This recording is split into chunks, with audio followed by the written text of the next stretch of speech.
ہم بڑے ہو گئے, ہم نے بہت کچھ اچیو کر لیا, یہاں ہم اپنی زندگی میں بہت آگے بڑھ گئے, پھر بھی ایک بے چینی اور گھبراہٹ رہتی ہے, ایک اریٹیشن رہتی ہے اور فلفلمنٹ کا احساس نہیں ہوتا. یہ جو ہماری ایک کیفیت ہے نا, اس کا بہت تعلق ہماری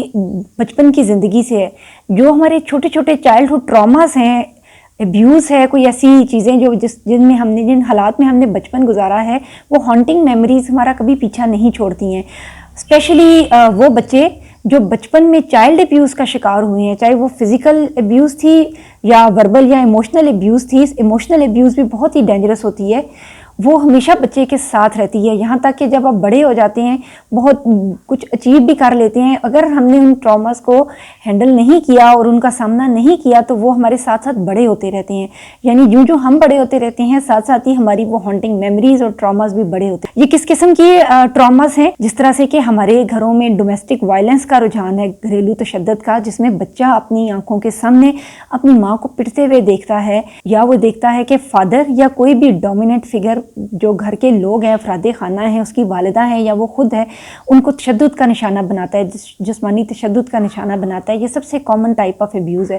ایسے بچے بڑے ہو کر ایک سپلٹ پرسنالٹیز کے مالک ہوتے ہیں اور خود بھی ایک کنفیوزڈ اسٹیٹ آف مائنڈ کے ساتھ, ایک بیمار ذہنیت کے ساتھ اکثر زندگی گزارتے ہیں, اور بڑے ہو کر وہ بھی تقریباً اس سے ملتے جلتے پیٹرن ہی اختیار کرتے ہیں. یعنی ایسا نہیں ہوتا کہ انہوں نے یہ دیکھا ہے کہ اس کی ماں کی عزت نہیں کی جا رہی اور وہ بڑے ہو کر عورتوں کی عزت کرنی شروع کر دیتا ہے, بلکہ ایسے بچے خود بھی چائلڈ ابیوزر بنتے ہیں, وہ خود بھی عورتوں کی رسپیکٹ کرنی نہیں سیکھتے ہیں, کیونکہ انہوں نے بچپن میں وہی رجحانات دیکھے ہیں. انہوں نے یہ دیکھا ہے کہ گھر کا جو ڈومیننٹ فگر ہے وہ کس طرح سے سب کو کنٹرول کرتا ہے, تو چونکہ اس نے کنٹرول کرتے ہوئے ایسے لوگوں کو دیکھا ہے جو ڈومینیٹ ہو کر دوسروں پہ بے رحمی کا سلوک کرتے ہیں, تو وہ خود بھی ایک بے رحم انسان بن جاتا ہے, ایک شفاق انسان بن جاتا ہے.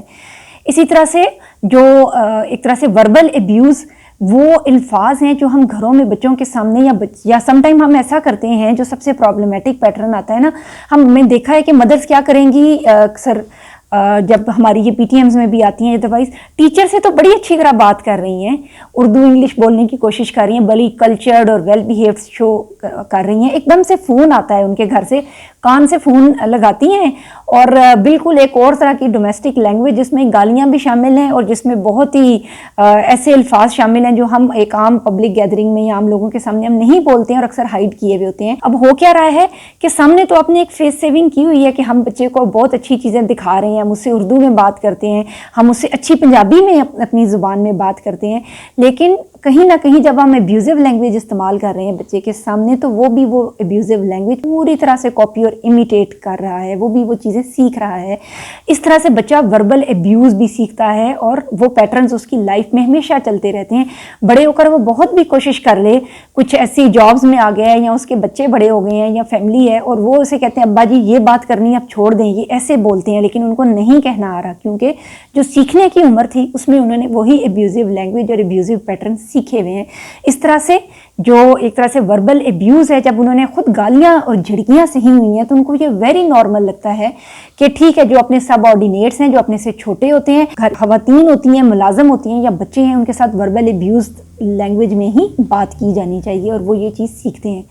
اس کے علاوہ جو سب سے ڈیمیجنگ ہے پرسنالٹی کے لیے, وہ ہوتی ہے ایموشنل ابیوز. ایموشنل ابیوز اتنی غیر واضح اور مبہم ہوا کرتی ہے کہ اکثر ہمیں یہ پیٹرن نظر نہیں آتا کہ ہم اس کا شکار ہیں یا ہم اس کو کر رہے ہیں, کیونکہ جسمانی تشدد تو جسم کے اوپر نظر آ جاتا ہے نشانات کی صورت میں. جو ایموشنل ابیوز ہے یہ روح کے زخم ہوتے ہیں جو